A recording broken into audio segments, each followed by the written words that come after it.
At 22, I was in a position that I was earning more money than my dad and my uncles and all the people around me. Bruv, I make the most money in this yard. Let somebody talk to me. If I'm not living up to that, I'm a failure. And I don't blame him for that.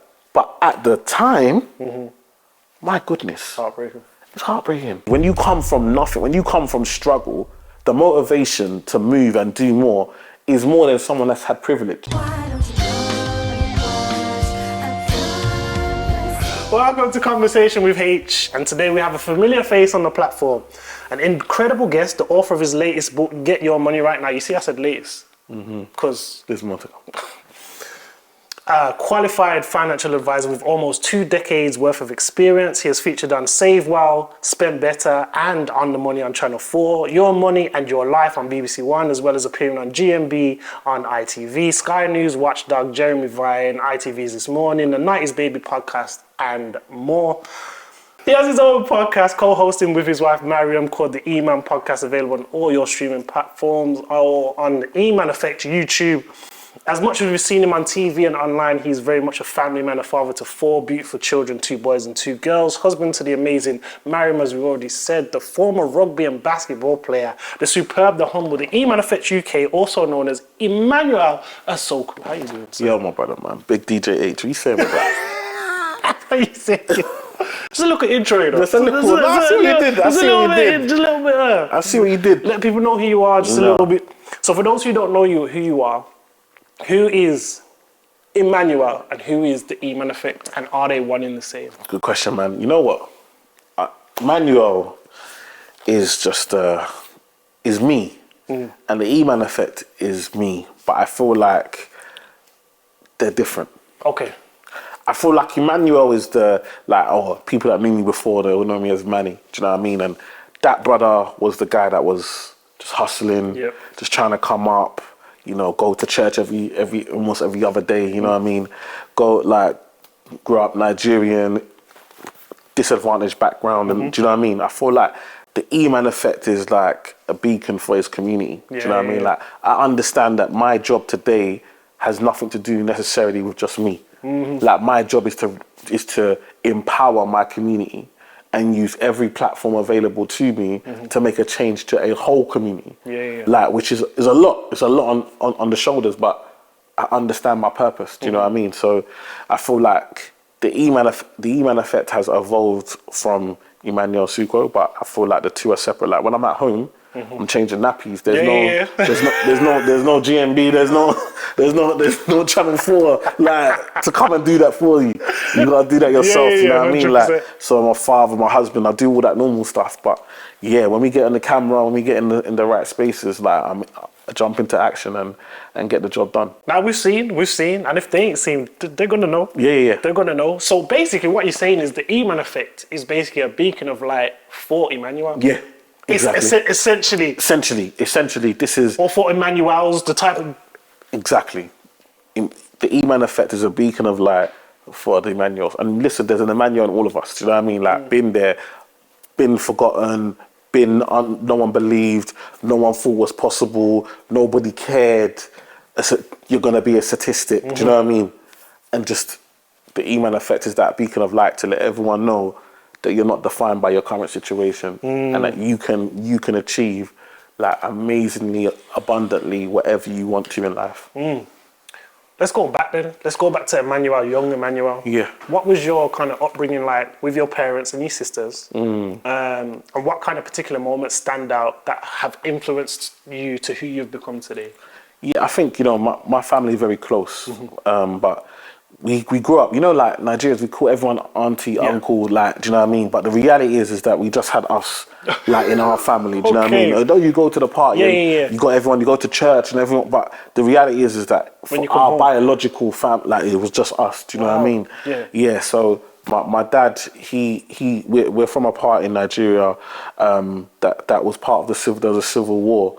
So my dad's family, you know, all disappeared. No one could go back to that area. My mum had to leave her family and go and live in Lagos in the centre. So when they both then came over, they just came over, just the two of them. Do you know what I mean?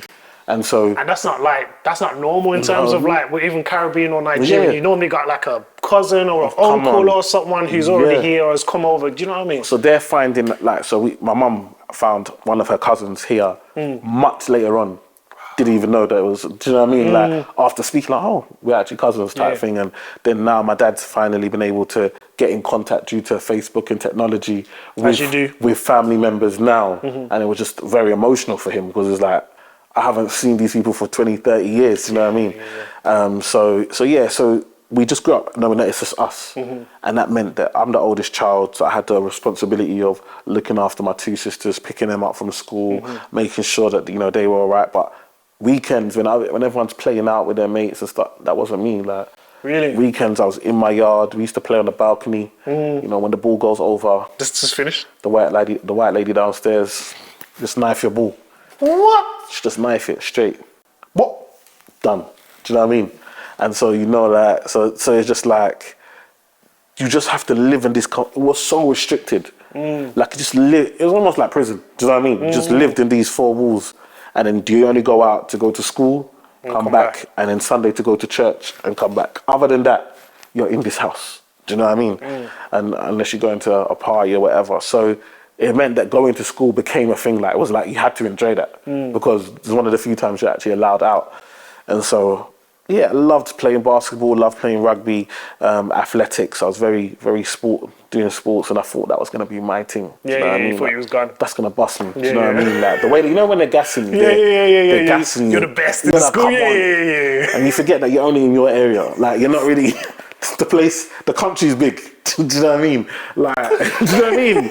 Like, you might be the fastest in your borough, but there are a lot of other boroughs. When you go find everyone else exactly in the area, okay, cool. Exactly. Yeah. So it's just very confined. But yeah, you know, you live these dreams and you think you're gonna make it. And so that was me. And I guess when I think about defining moments in my childhood, you know, I always tell people the story. Like, in my estate that we lived in, my area is mainly Bangladeshi. And the boys, they used to stand and just spit all the time. It's just a thing that they would do. And I remember coming home and coming up the stairs. Now, these stairs are the types of stairs where you have the chutes where you put, you know, on the state, you got the chutes that you put your rubbish in and it goes down to the bins. But obviously that gets full up. So what happens is that when it gets full up, then things get stuck inside. Then people can't. They start to put the rubbish around it. So the stairs start to smell, and do you know what I mean? And so forth. And then, you know, you got dogs weeing and pooing, and, you know, people spitting and so forth. And I remember one time just coming up the stairs, like, my mum, she was a dinner lady at the time. She has a bad knee, and so I remember coming up, and she had slipped in some spit, and then, because her knee was hurting her, she had to just sit in it. And I was just like, this is crazy. Like, this can't be life. And so I remember having to help her get up. And I remember she threw the clothes away. You know, like, then she didn't want to wash, like, because it was going to remind her of this moment. Threw those clothes away, took her, and then the next day, I saw her smiling, going back to work. I said to myself, wow, why are you happy? She's like, I need to go to work to look after my family. And I remember telling my mom, like, you're never gonna regret your investment in me. Like, do you understand? Like, that's a deep one. Like, you're never gonna regret your investment in me. You literally were at the lows, but you're happy to be there in order to provide for me. Do you, yeah, I'm with you. And so I told myself, listen, I know that because they've come over, they haven't got what's needed in order to change our situation. But me, I was born here. So I know I've got to change their situation. So when man them are on the road, I'm thinking, how do I hustle to change, to make sure I can look after this woman, because this woman is giving her everything for us. Do you know what I mean? Obviously my dad's there, but my dad is just he's doing his thing. Do you know what I mean?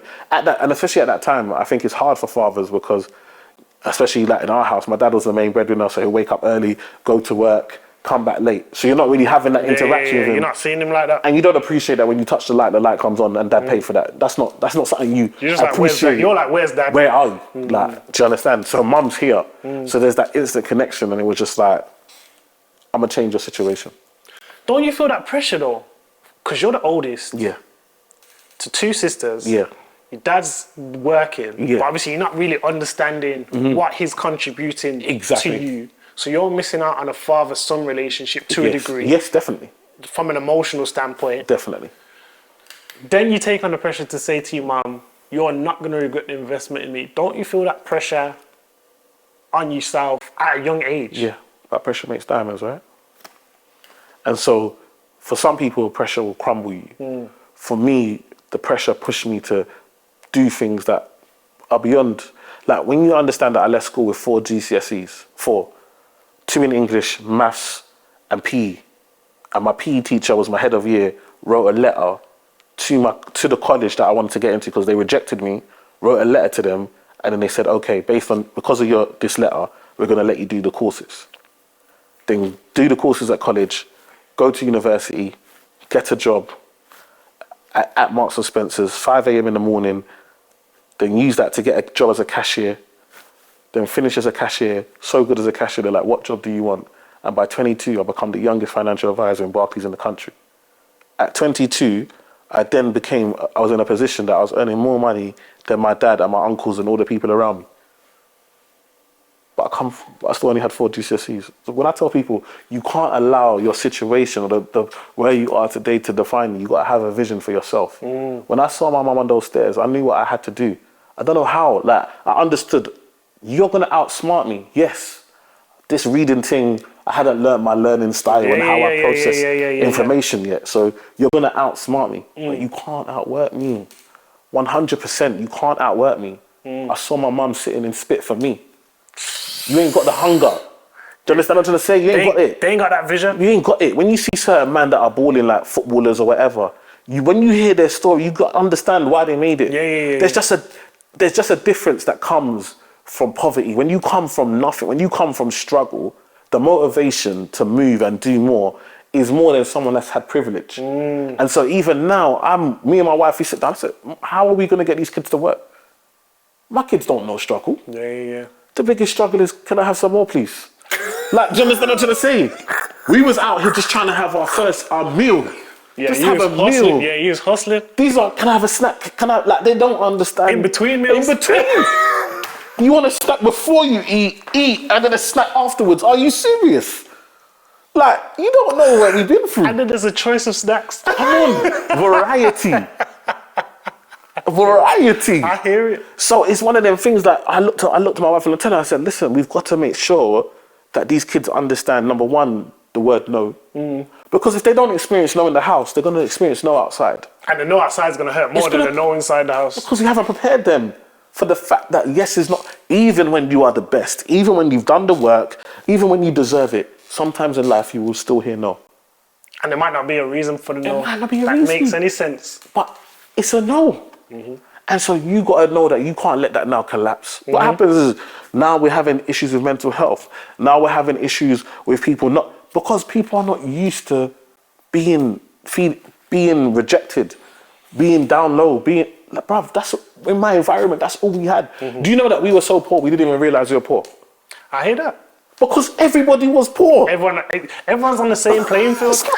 It's not everybody's poor. So there's no, oh, I'm poor or feel sorry for me. Bruv, we're all broke. We're all getting free school meals. We're all getting free school meals.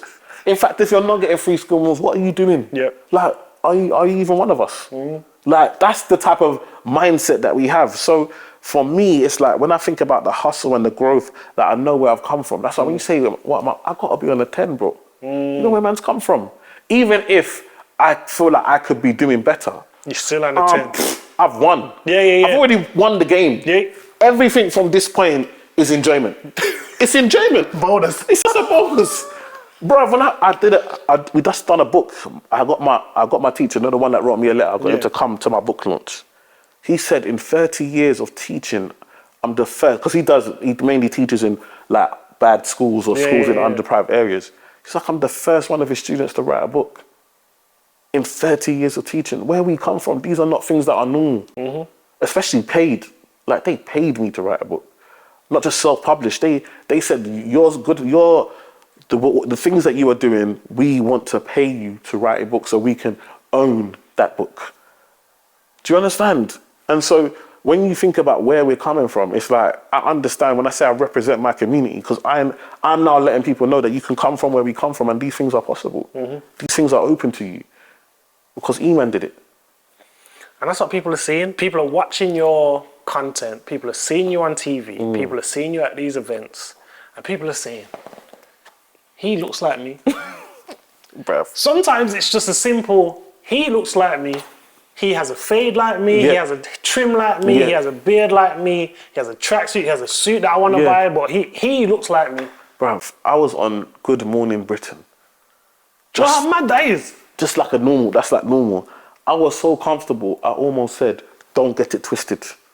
Yeah, you almost lost your mind. I almost lost my whole mind. That's true. I almost lost everything. I said, don't get it. Slapped myself in my head and just had to run. Bro, what was you about to say on national television? You have to don't get confused. I had to come out for myself. Bro, relax. I was so in my element because when they're booking me, we want you. Yeah. We don't want you to come on here and start acting like that man in the suit or that. We want you to be you because that's what the viewers want. They relate to you as a person and how you are. And it's like, actually, how often are we invited into these types of spaces and they tell us to be us? A lot of the time we've got to be like them. Or we're not accepted. Or it's not cool. So I understand what I represent. Like, I can be hood, but I can also be extremely professional. I'm an expert at the same time a comedian. I can do both, and people can enjoy it, and people can appreciate it.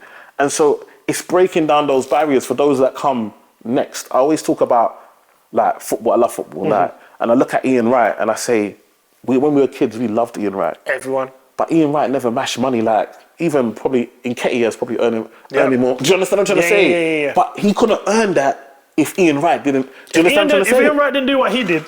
Ian Wright, come on there, gold tooth. Coming on there.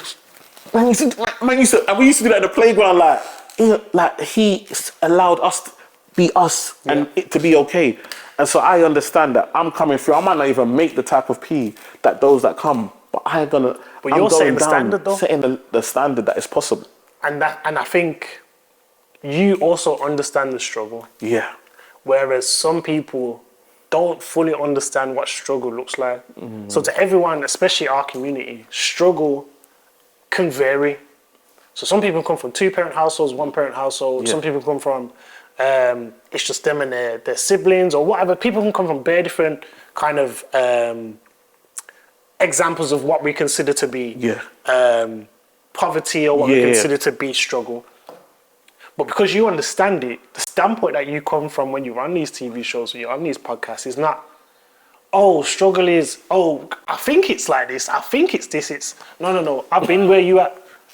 So let me give you advice for someone who's been where you're at. Yeah. So you can get out because I also got out. Exactly. It's a whole different thing. And I think it's amazing. I've already told you this and I tell you this consistently.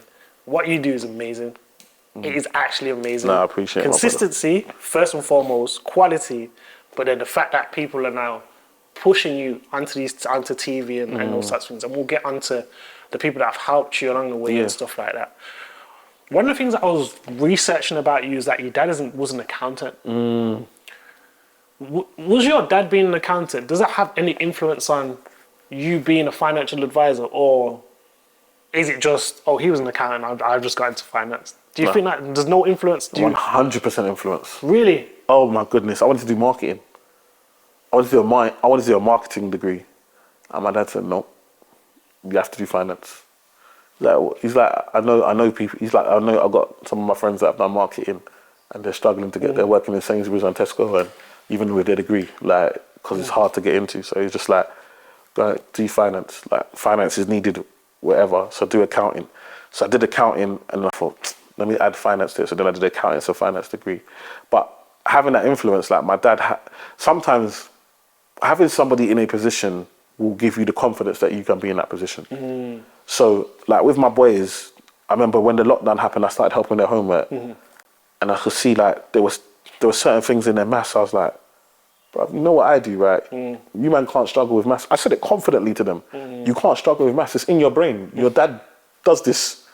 So when I explained to them how I work out maths, their brain understood it. Got ya. And sometimes it's like there's a confidence knowing that somebody, like, for my kids to be on TV is not a dream for them. It's normal. They sit on the TV, they see their dad that they see all the time on the television. So to them, it's not something like, it's not far away. It's not far. It's, we can do it if we want to do it. Like my dad does it. Like I can do it. And it's so important. The importance of seeing is believing, right? You know, it always seems impossible till it's done. I remember when I was growing up, running 999 and 100 meters was amazing. It's crazy. Was like, wow. Then Bolt run 9 something, and all of a sudden, man are losing running 998. Yeah. And they come last. Yeah. They're not even qualifying for the final. Think about it. And we were celebrating winners during these times. Yeah. So if once you see it and you know it's possible, you can then train harder. You can improve. And so for me, it's like that confidence. Like seeing my dad as an accountant let me know that I could work in that finance space because he's already there. Do you know what I mean? Yeah. Does that also link into why it was so important to make sure that he was proud of you? Yeah, it was very important for me. No, it was very important for me. Like there's something about people not believing in you that is like, okay, cool. But when it's your own father, it's like, and I don't blame him. I always tell people I don't blame him because at the end of the day, our parents can only teach us from what they've got, right? What they know. Like I can't expect my dad to teach me something that he don't know. It's impossible. He can only teach you what, if he knows, he understands and knows education. That's what he was taught. Yeah. That's what they taught. Education. Yeah. To get far in life, you need education. Need education. So if I'm failing at education, and the only thing he knows is education, I'm a failure to him. Yeah. Do you understand what I'm trying to say? And I can't blame him for that because that's what's been programmed in his mind. He don't know about entrepreneurship. Yeah. At that time, it didn't exist. Do you know what I mean? In the way it is today. So he can only teach me what he knows. Go to school, get good grades, then you get a good job, and when you get a good job, you get a good income, and then you can start a family. That's what he knows. That's what he's he knows. lived. Yeah. Do you understand? And so if I'm not living up to that, I'm a failure. And I don't blame him for that. But at the time, my goodness. Heartbreaking. It's heartbreaking. So when I get to 22 and I get my job as a financial advisor and I'm making more money than this guy, do you know how I'm walking? Brother,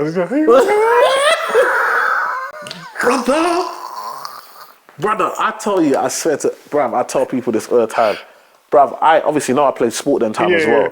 So I'm already taller, I'm bigger. Everything's just... Bruv, I'm walking in my house, just boxes. Bruv, I'm in my yard, just boxes. Let someone tell me something. Bruv, I make the most money in this yard. Let somebody talk to me. Huh? Who's washing plates? You know they were there. Brother, I was on a madness. I was on a mazzoline, like I was gone. No, he was washing plates. No, he was moving mad. I was moving mad.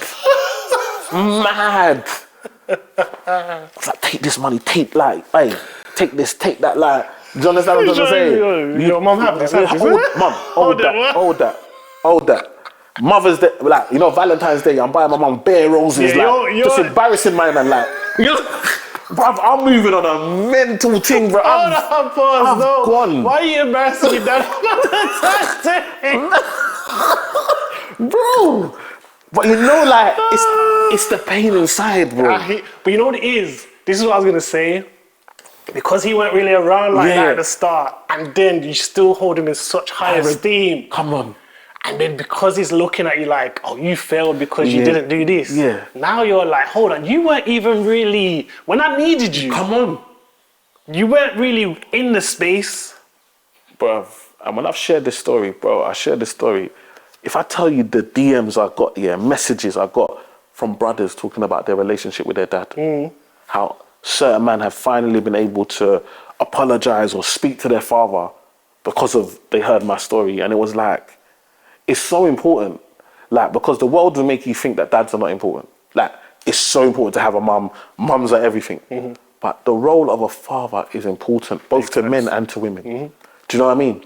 And so for me, it was like, I share it because I want people to know that as much as I thought I was doing the right thing at the time, I was an idiot. I was actually moving stupid because this guy gave me shelter, protection. Do you know what I mean? And he did the best that he could do. But it takes a level of maturity. And when you're a teenager or when you're in your like early 20s, you ain't got that level of maturity to really process what the other people. You haven't been in somebody else's shoes.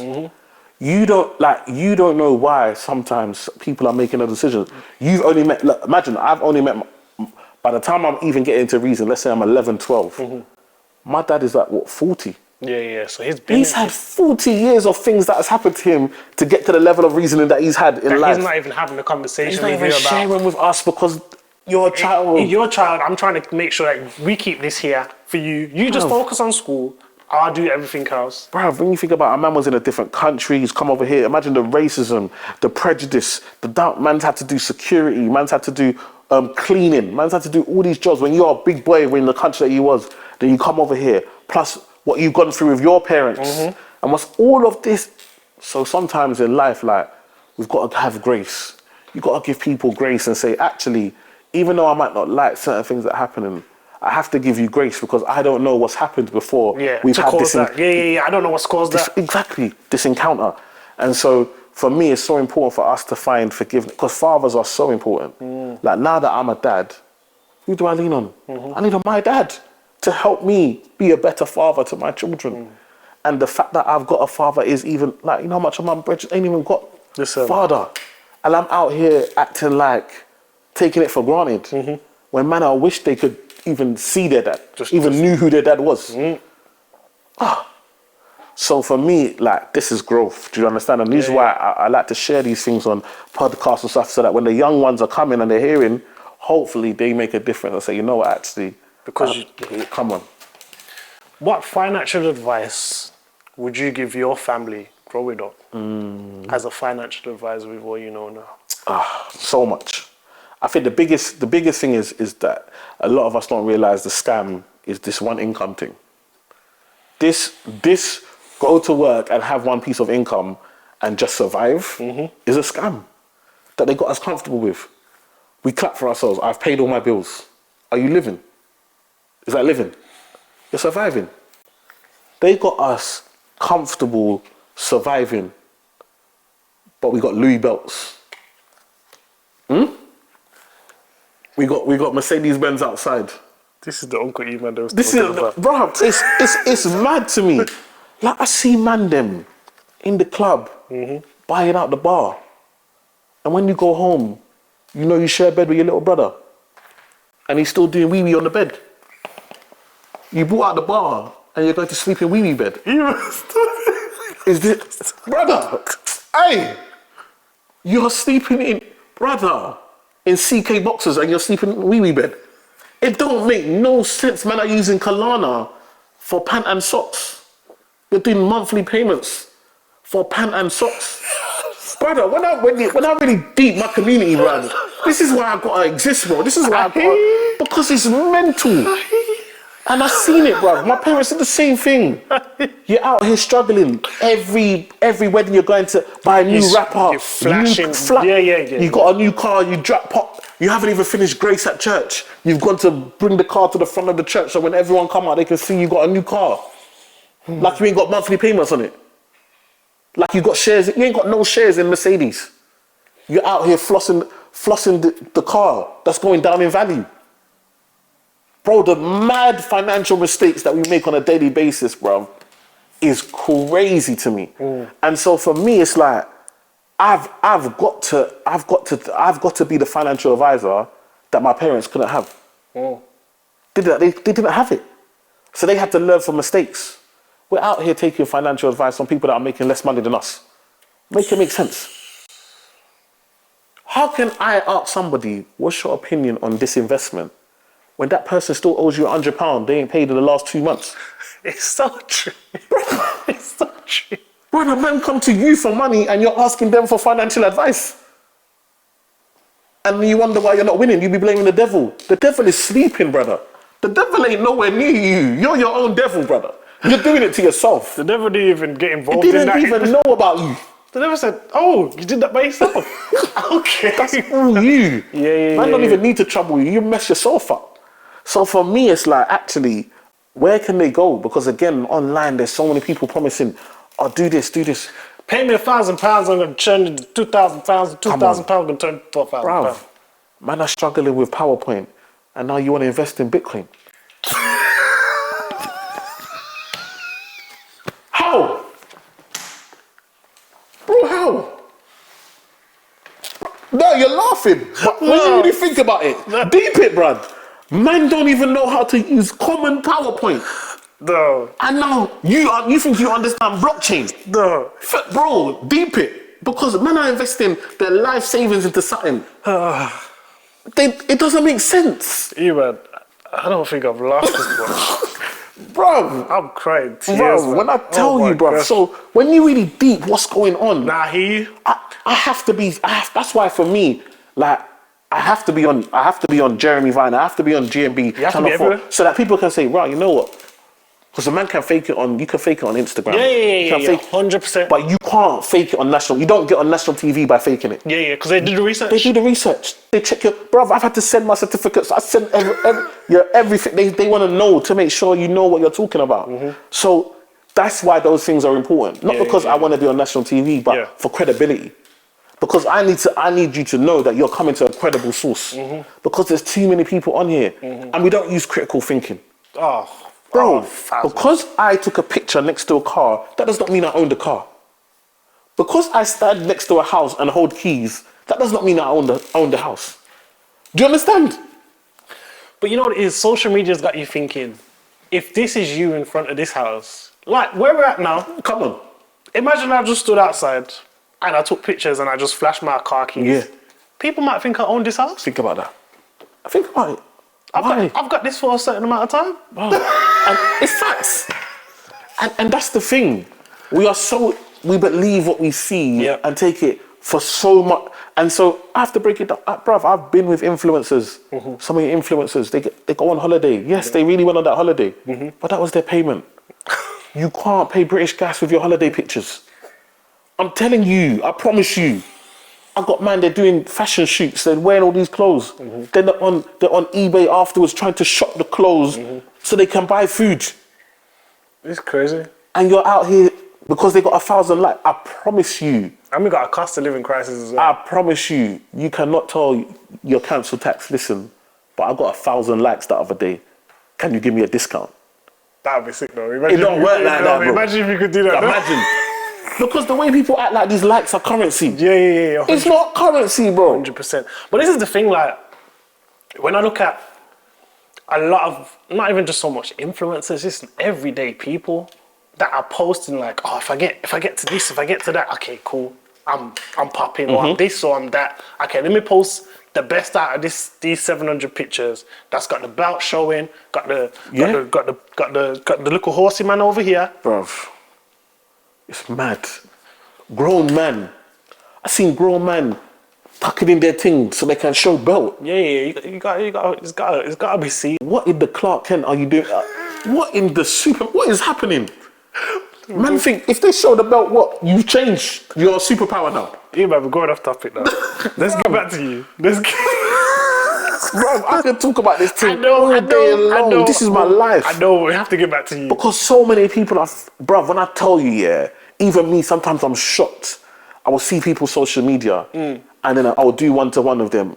Bro. And you realise. I said, I have to stop believing this.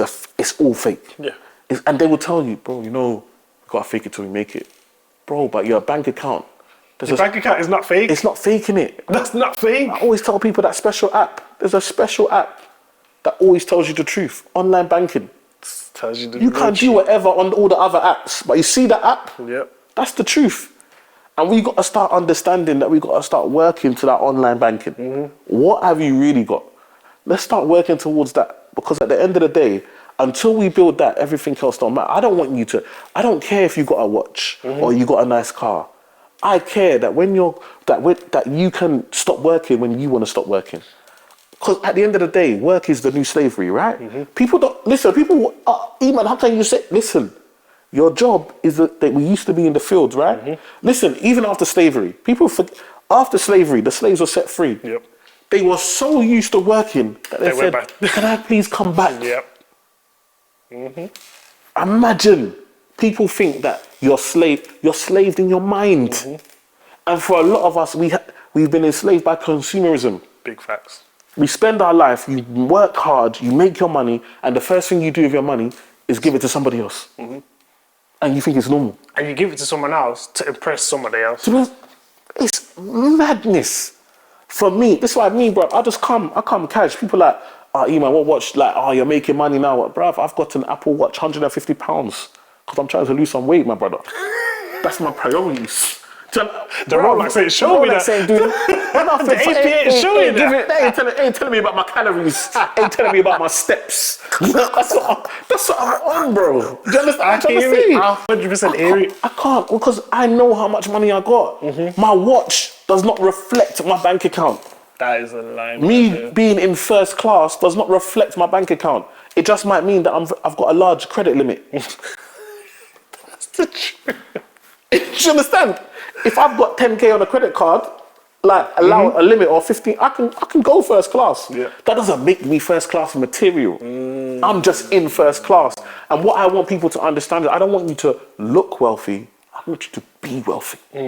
Big difference. You're changing the mindset of people. You're changing the culture. Yeah. Not even just the culture, which is I need to look a certain way because I need to impress X amount of people, or I need to impress person A or person B. You're changing, what you're trying to do is change the mindset of how people see money and see themselves in regards to money. Exactly.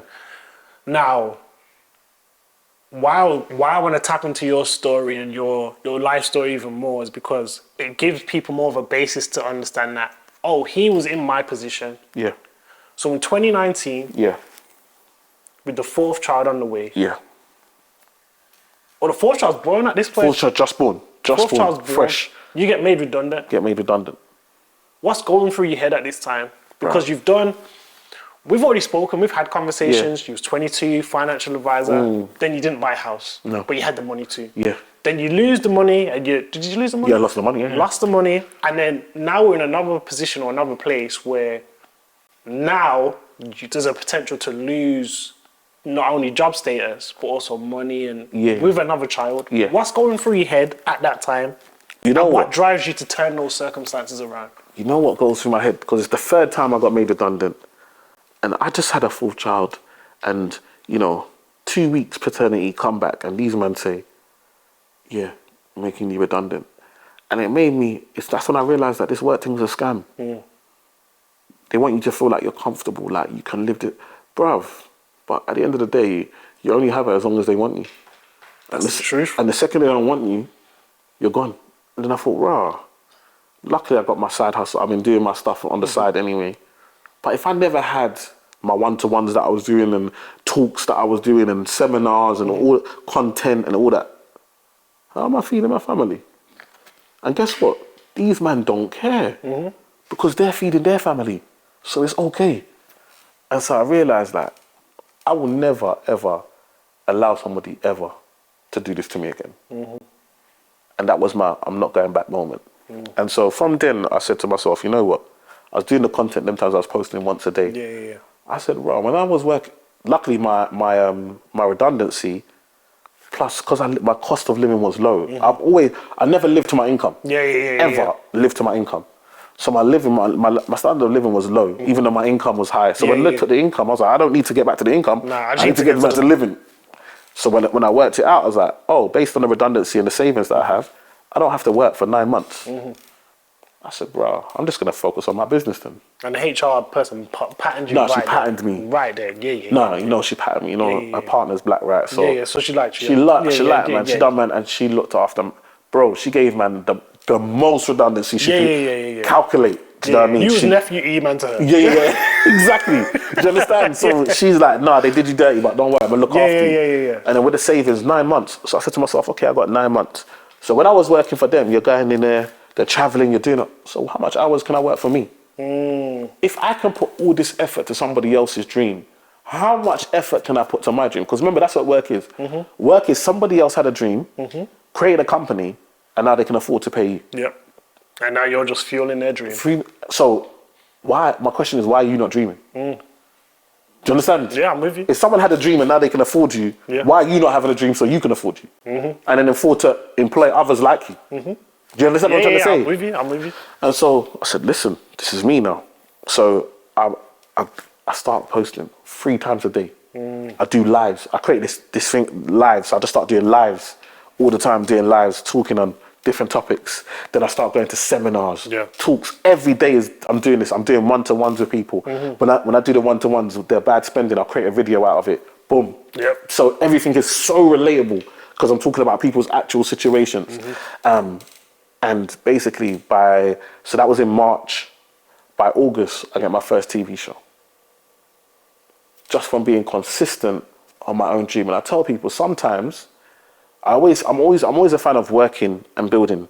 But sometimes there comes a time where you have to put in the hours to get to where you want to get to. You got to turn because the jump that you're trying to make can't just be done part-time sometimes. Like the jump I'm trying to get the reach out there. It needed my full attention. I needed to be on the ball. Something needed to be happening about finance. And that day or the next morning, there's a video. Yeah. Do you understand? There's something there. I'm talking about it. I've got content about it.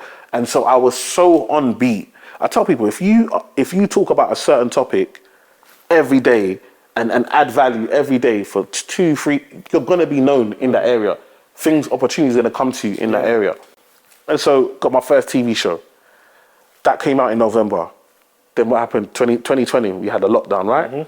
So now we're talking about money because everyone's on lockdown. Then we have George Floyd. So you have a lockdown where people are talking about money. And then we need black people on television because there's not enough. So we need a black person to talk about money. Hello? Crazy. You've already been on TV. And I'm already there. My show just finished launching. And from there, I have not stopped. I have not stopped.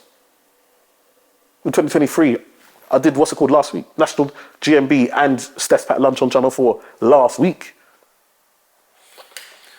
Let's talk about the 5 women that you name.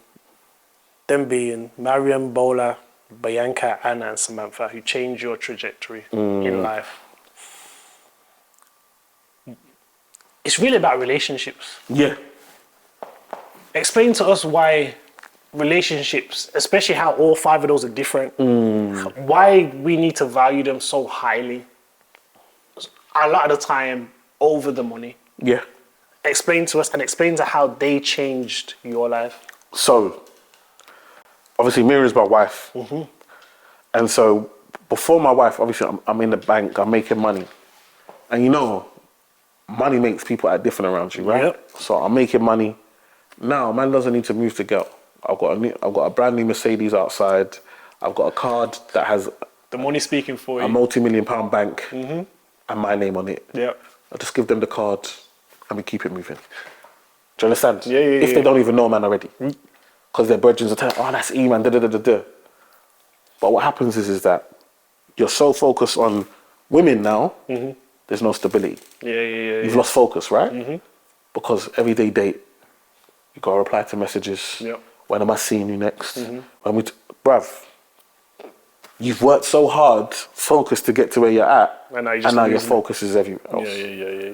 So having my wife, Miriam, that allowed me to build stability. I had someone that understood the dream, believed in the dream, somebody I could protect, someone I could look after, someone that I could build with. And so now all these distractions are gone, so we carry on building again. But now also, because I have my wife, what changes is that now I'm able to have relationships with women and it's platonic. Yeah. And that's something that's very difficult before my wife as a man. Because I'm around women and either I'm helping them, so now they're liking man, or I just want to smash because I'm just greedy. Because I'm just a man, innit? Yeah, and the money's there, so you just and it's talking. The money's talking for you. And I promise you, sometimes it's not even about like she's banging or what. Yeah, bruv, it's just a feeling. Man just knows man can. You understand what I'm saying? I'm not saying that's right. It's very wrong. But that's where you was at. But that's where I was at mentally, and that's why I talk about you've got to give people time to mature. Like people, like I'm around women now, and they're like, "Eman, you're so mature. You're so like, why are there more guys like you, bruv? I had to be the guys that I had to I had to go from there to here. That takes time. You're not giving people time to mature. You think you just want to find ready-made. Do you know what I mean? This generation is ready-made. They don't want to work. They don't want to build. Nah, he's already got to be balling. He's already got to have bruv. Where are the women that want to build with man? Do you know what I mean? Now, I'm with you. Now you want us to send you Ubers to dates. Lord have mercy. It's wild. That's another topic for It's a whole other topic. So what happens is that now I'm able to have relationships, and we can just, I help you, you help me. No one wants anything. We've got boundaries. Yeah. And so these relationships lead to value. Yeah. So, I mean, I do the television show. Remember I said I got the show, that first show.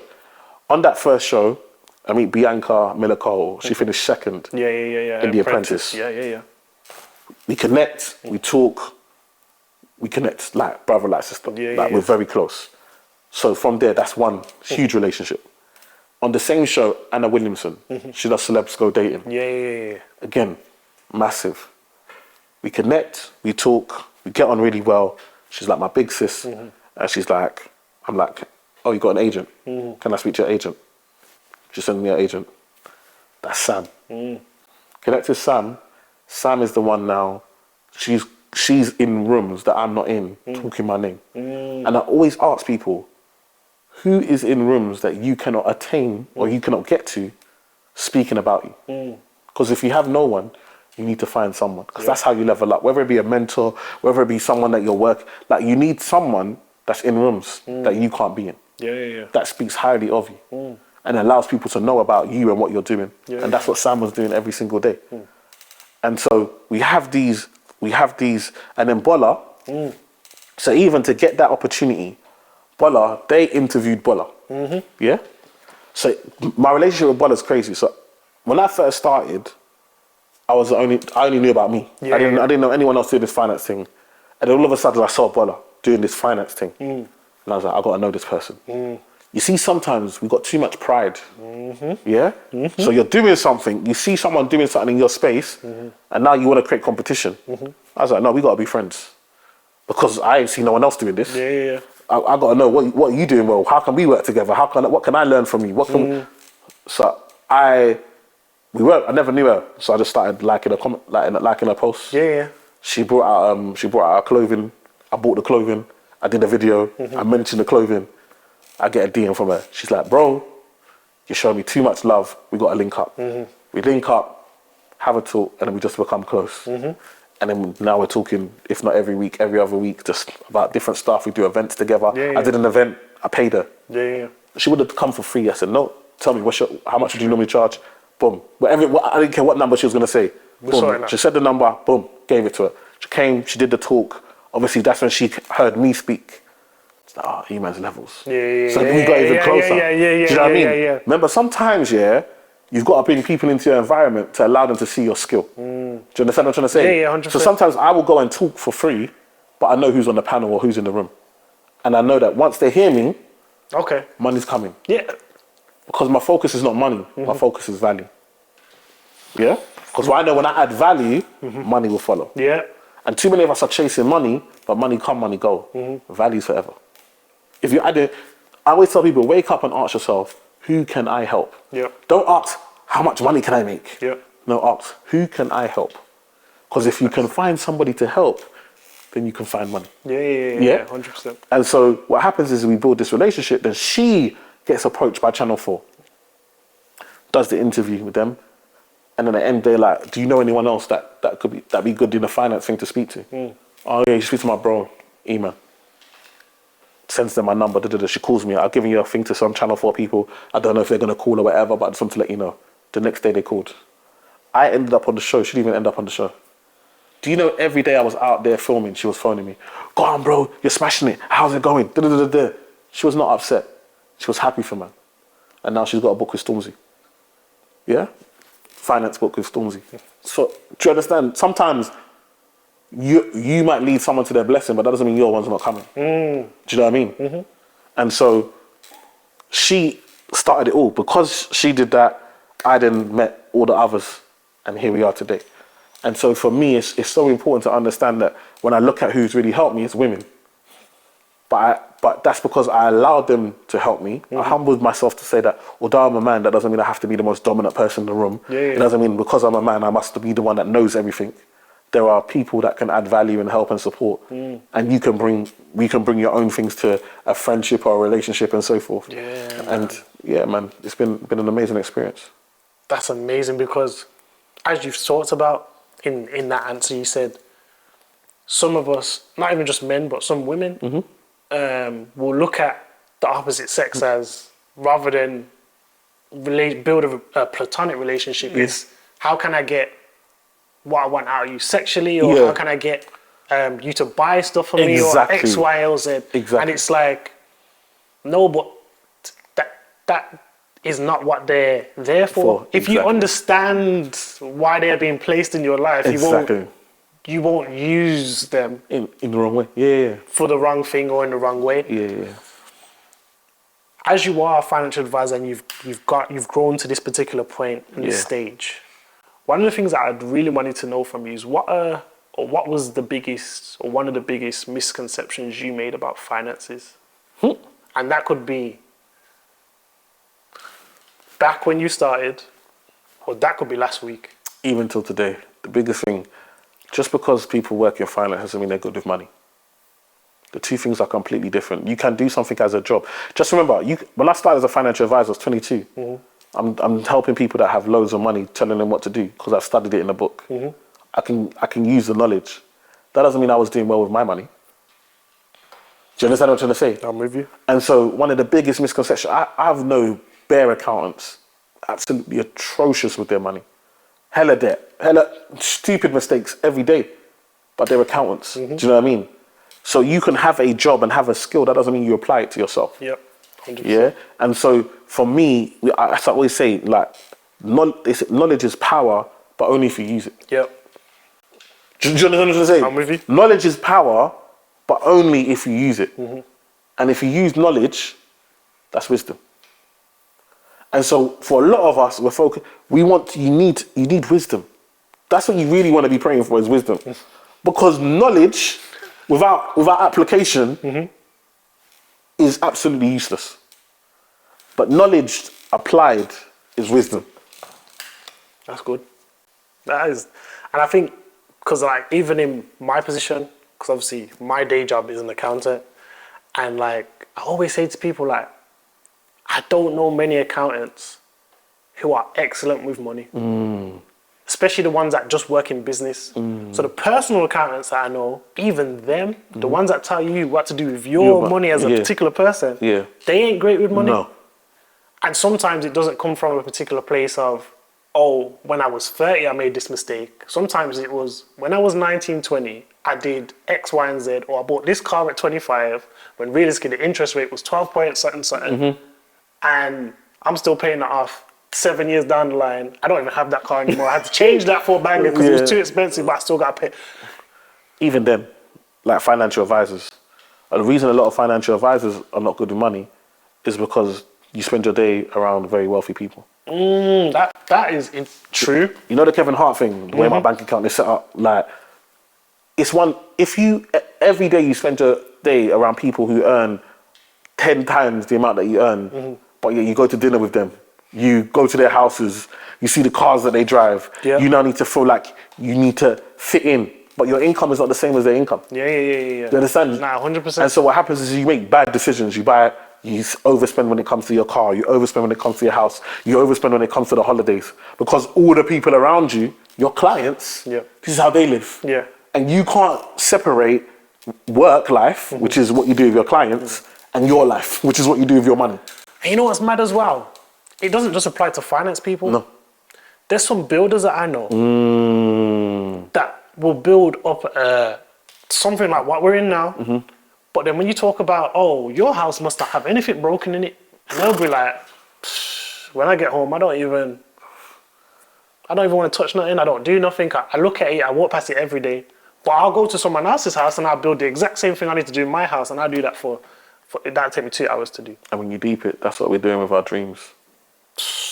Bruv, when you deep it, that is what we are doing with our dream. You got dreams, you got goals. And you're like, I'm so busy at work. By the time I come back from work, which is somebody else's dream, by the time I come back from fixing and making sure somebody else's dream is a reality, I have no time and no energy to put towards my dreams, to make my dreams a reality. And that's why I tell people sometimes, don't focus on the amount of money, focus on the amount of time that you have. So for some people, actually, the step you need to take to really get to where you're going is to actually leave your job and get paid less. And when I say it, it's like, Eman, how could I ever? But remember, your job is not your dream. Your job is not where you're trying to get to. So what they do is they get you into a place where you're so comfortable that actually you're comfortable enough just to focus on what they want. Then what do you then go do? You go and get a big mortgage. Let me tell you something. They want you to get the nice car. They want you to get the nice mortgage. Because guess what? Now you have to work. Yep. Now you can't afford to take risks, right? So true. Because if you take the risk, they're going to take your house. If you take the risk, they're going to take your car. You're going to feel embarrassed. You're going to feel like less than a person because you define yourself by these things. It's true.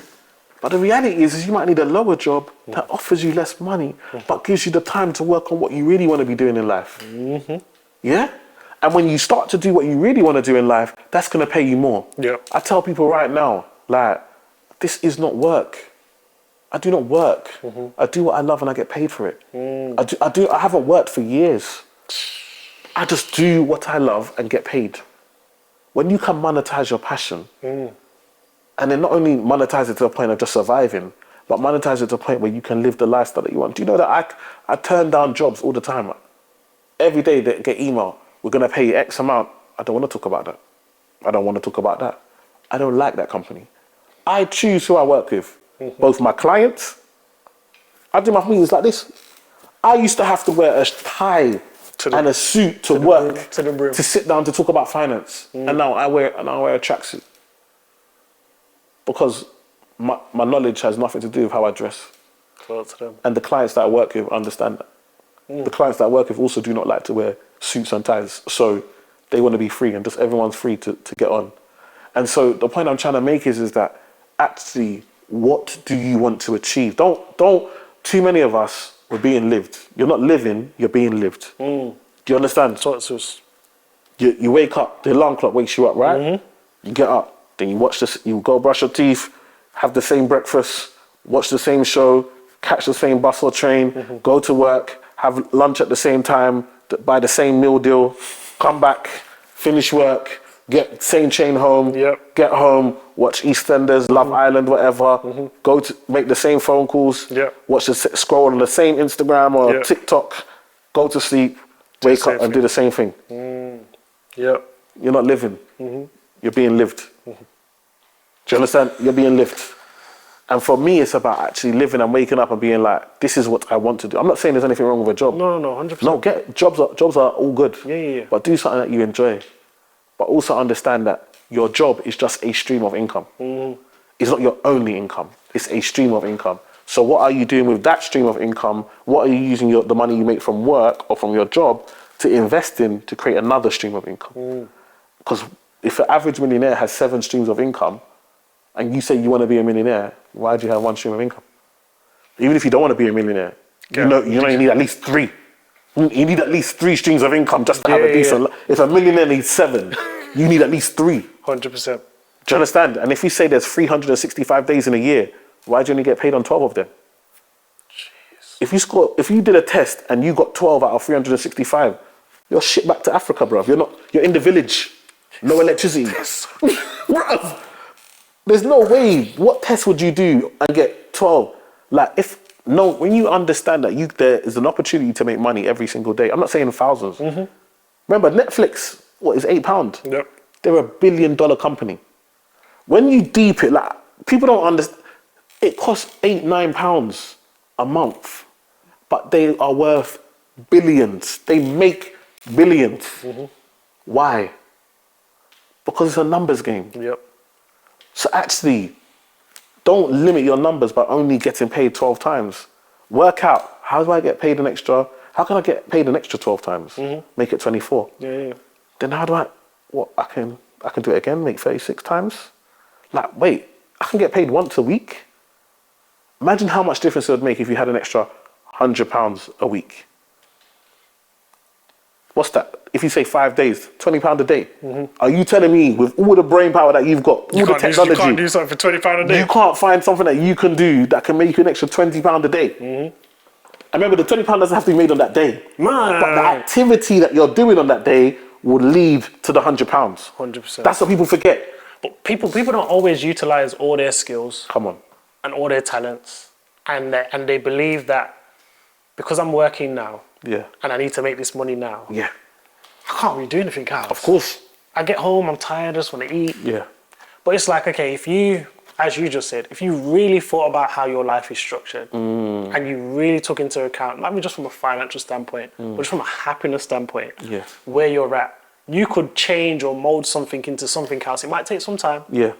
but you could start the steps to get to a better place where financially you're better, happiness, you're feeling more happier, not in your job, but in your career. And your home life is better. So naturally, then you just, rather than being lived, you're now living. Exactly. But the problem is that we want to reap where we haven't sown. What you just described requires us to farm, requires us to sow. We don't want to do the sowing part. We just want to reap.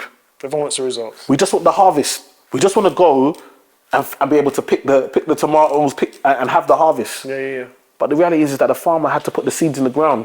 And when they put the seeds in the ground was still empty. There was nothing, it was still bare. But still had to go back and water, nurture, scare away the foxes, make sure that, there weren't no pesticides, spray the right things and nurture. It takes time. Yep. So when I talk to clients, I'm like, are you ready to put in the time for the harvest that you want to reap? Like, are you really ready? Because a lot of the time when I talk about adding value, before you can add value to someone, you need to add it to yourself. Speaking about adding value to yourself, in the last 12 months, where do you feel like you've improved the most? Where have I improved the most? I think where I've improved the most is understanding balance. I'm a very hard worker. I can tell. I'm a very hard worker. But what I realized is that I had to go to therapy. And I say it proudly, I had to go to therapy and understand that the way we work as humans is that there's certain things that trigger us to do or not to do stuff, right? 100%. So I've come from the hood. So I'm triggered by, I've got to take this opportunity. Bro, I'm not in the hood no more. But I still had my old triggers. Yeah. So I'm still taking every opportunity, like I can't afford to miss it. But I'm not there anymore.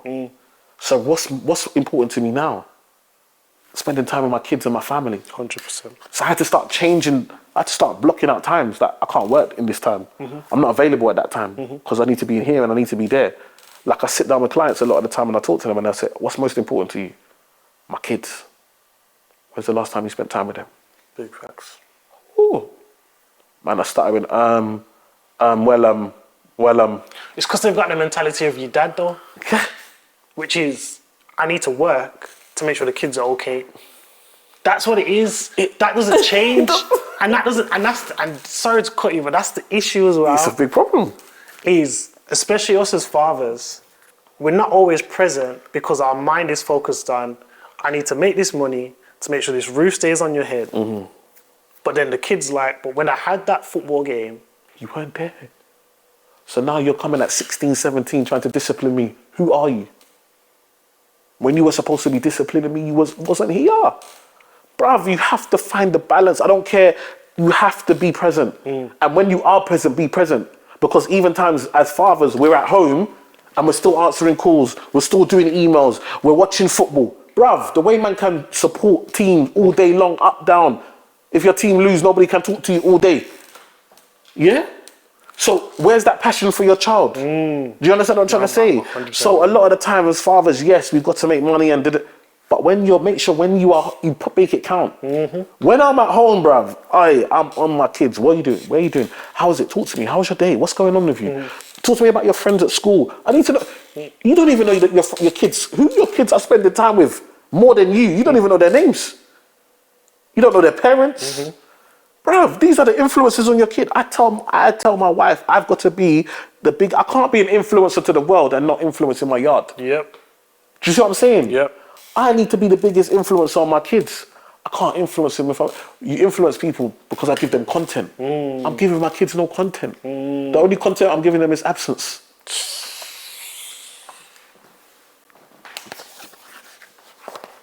And then you're just doing what your dad was doing to you? Doing it, repeating the cycle. But you know you didn't like it when it happened to you. So why are we repeating it? We got to break these cycles, bro. We got to break them. And they can only come from these types of conversations. Yep. 100%. Eman, you've given us gold, diamonds, platinum. You've given us loads of things. I got 2 more questions. Let's go. How much more is there left for you to achieve? Or are you happy with where you're at? It's a good question. I personally feel like I've got so much more to do.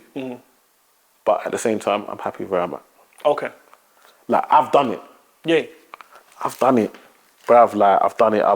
I'm doing it. I'm playing on a national level. Like, it doesn't get much. The only bigger is now global. Do you know what I mean? And that's on the way. And that's on the way. So for me, I've done it. Like, from where I come from, I've done it. I've won. I've completed the game. But at the same time, I know that as long as I've got breath in my lungs and as long as I'm here, there's more to be done. There's more people to reach. There's more people to inspire. There's more people to encourage. And I remember I have to fight every day because you're gonna go online and your favorite rapper's gonna tell you, buy this jacket, wear these clothes. Here's me in a Ferrari. Oh, I'm off to Dubai. So I'm competing with that every single day. All these influences are, do you understand? So I've got to be the voice of the reason for my community and say, and when I say community, really, we're the culture, right? So when I say community, that's everybody. Like, you know what I mean? 100%. As much as I focus on black, like, we are the culture. Like, Asian man are on our thing, white man are on our thing. Everyone's on our thing. So we are the culture. So for me, I've got to be that voice of reason to tell people, like, listen, we can do better. Like, yes, there's enjoyment, but it can't be 99% enjoyment and 1% survival. No, we've got to have the balance. So I know there's so much more to do, but I've seen it in the last 5 years. I've seen the shift. I've seen the shift in regards to being there more financial influencers. You've seen it. There's more of us on there talking about finance now, and I know that played a big part in people feeling like, oh, this can be a career. I can make a living from doing this. And then we've seen a shift in regards to more of us wanting to have wealth and wanting to have ownership and it being cool. Like even now you're seeing your rappers talk about, I just bought a property. Because it's not acceptable anymore just to flaunt this and that. Like, it's not acceptable anymore. You have to have your asset. What are you doing with your money? Like, do you know what I mean? So we're seeing that shift and that change, and hopefully we can push that more. My last question to you today is, with where you're at in life right now, what advice would you give to yourself? Myself here, or? With where you're at in life right now, what advice would you give to yourself? I think the biggest thing I tell myself is never change. I always tell you, I listened to that Blueprint album, like I said earlier, and it's just Jay-Z got the song Never Change. Like, I'm stuck in my ways. Like, I feel like it's important not to change. Like, I'm not moved by this television thing or what. It doesn't move me. Like, I know who I am. Do you see what I'm saying? I know who I am. And so I can't allow, like, you go places and people want to start bowing and breathe. Like, what are you doing? Are you well? Like, just take it easy. Do you know what I mean? Now they want you to come, okay, you sat at the front. We're not at church. Calm down. Let's just chill out. Do you know what I mean? It's like, all of a sudden people want to treat you different due to success. But I'm the same person. And I'm not going to allow people to make me feel like, oh, because you're doing this now, you've got to act like this, or you've got to be like this. 100%. I can only be me. Do you know what I mean? And so for me, I never want to change, because like, even us meeting is because when I spoke to you, I was like, nah, this is my type of brother. I can't say, oh, Eman, you're this now. Brother, I need to be around man like you. Do you see what I'm saying? Because when I speak to you, I'm speaking to myself. And so that keeps man hungry, that keeps man humble, that keeps man going. Because Like, I can't just be around everyone. Everybody's doing the maddest. Everyone's so successful, and we only talk to ourselves. How do I relate to the community that I'm here to help? 100%. I can't serve my community if I don't surround myself with people serving my community. When I see the way you serve our community, that helps me be a better version of myself. So I'm never gonna let them make me change. Eman, like, you know, now you should get security. Bruv, if I need to go somewhere and I need security, I'm gonna stay in my yard. Big facts. If I need security, I'm gonna stay in my yard. You can get everything to your house. To my house. Do you understand? If I get to the point, like, I'm just gonna stay in my yard. Like, just wife and kids and just enjoy life. Do you know what I mean? So for me, I can't let the media or people change, because at the end of the day, these men will find a new person and they won't be calling my name anymore. 100%. But I still here adding value, still out here helping my community. So I can't give, when you buy into them and into what they give you, now they control you. Yep. They control what you say, they control your narrative, they control how you move. Yeah. Because you need to do stuff to impress them. Yep. I'm always staying me, and if they want me, then that's fine. The day they say they don't want me, it's fine, because I'm only gonna be me. And that's what I'm always reminding myself every day. Eman, this has been an excellent episode. Thank you. Come on. Thank you, bro. This has been Conversation with Haych, with the amazing Emmanuel Asuquo, Eman, the EmanEffectUK. You already know. Go check out the book. Go check out. Listen. Get your money right. Get your money right. That's what he told you. Go get your money right. Come on. This has been Conversation with Haych, and we'll have much more content coming for you very, very soon.